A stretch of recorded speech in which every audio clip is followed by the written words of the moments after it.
Mwahuno ni pachinayi chituwa kwamba kwa mazuwa ya tatu ya kuzirwa ya munyengo ya Pasaka.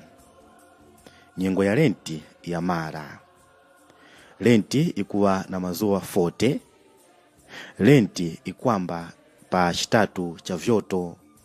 Kufuma pa chitatu cha vyoto kufika mwahuno pachinayi chituwa pakati apa pali mazuwa 40 kupatulapo masabata Sundays. Chifukwa Sunday iliyonse ni chaka cha kuuka kwa fumu Yesu. Mwahuno Yesu wakusuka marundi ya vasambiri wake. Kung'anamula kuti vasambiri wake ni vateveti. Kweniso vasambiri wake vatemwane yumoza na munyake. Mwahuno Yesu wakupanga masakramenti yaviri.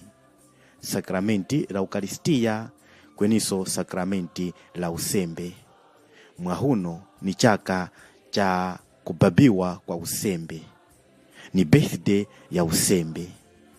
Mwanguwa na ine Bambo Petros Chikaiko Mwale, Bambo wa Katolika kufuma mwa Mzuzu Diocese. Bye bye.